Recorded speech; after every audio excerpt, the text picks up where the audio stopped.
പണ്ടാടങ്ങനെ തന്തനെ കൊണ്ട് കുടുങ്ങിയല്ലോ. ഒരു കാര്യം പറഞ്ഞാൽ ഈ കേൾക്കൂല. നാടും തണ്ടി നടക്കും. എൻ്റെ പ്രായം എത്ര ഉണ്ടായി ചുറ്റുഭാഗത്ത്? തല തിരിഞ്ഞ് കഴിച്ച് മാത്രം ഉണ്ടാവുള്ളൂ. നിങ്ങളെ ചെലവിൽ ഇവിടെ നിൽക്കണോണ്ടല്ലേ ഞാനിതൊക്കെ കേൾക്കണേ.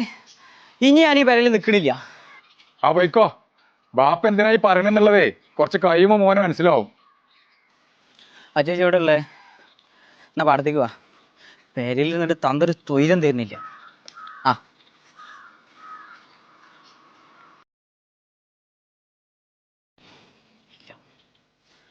ഇജിന്ന് നേരത്തെ എത്തിയോ? ഞാൻ അജുവിനെ വിളിച്ചിട്ടുണ്ടായിരുന്നല്ലോ. അങ്ങോട്ട് എത്തിയില്ല. ചെങ്ങായി പെരയിൽ വാപ്പാനെ കൊണ്ട് ഒരു തൊയിലില്ല. ഇവരൊക്കെ കൊല്ലത്തിൽ 1-2 മാസം ലീവിന് ഇങ്ങോട്ട് വരും. എന്നിട്ട് ഈ മാസം മുഴുവൻ നമ്മളിട്ട് പഠിപ്പിക്കും. അത് ചെയ്ത് പറഞ്ഞാണ്ട് ഒക്കെ സഹിക്കാം. ഓനെ കണ്ടുപടി, ഇവനെ കണ്ടുപടി. ഒടുക്കത്തെ കമ്പാരിസൺ ഉണ്ടല്ലോ.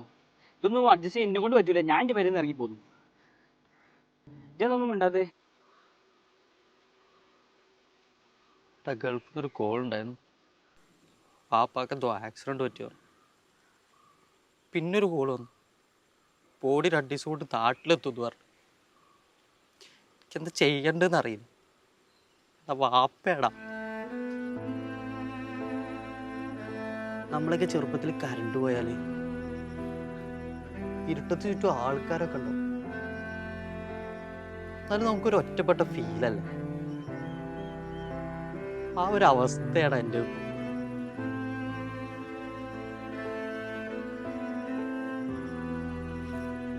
ഉമ്മാനോട് ഞാൻ എന്തോ പറയാതെ.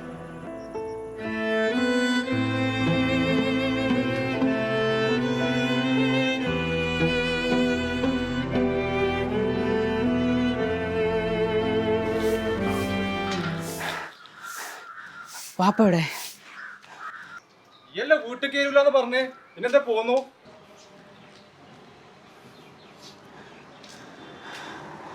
വാപ്പാ ഹൃദയം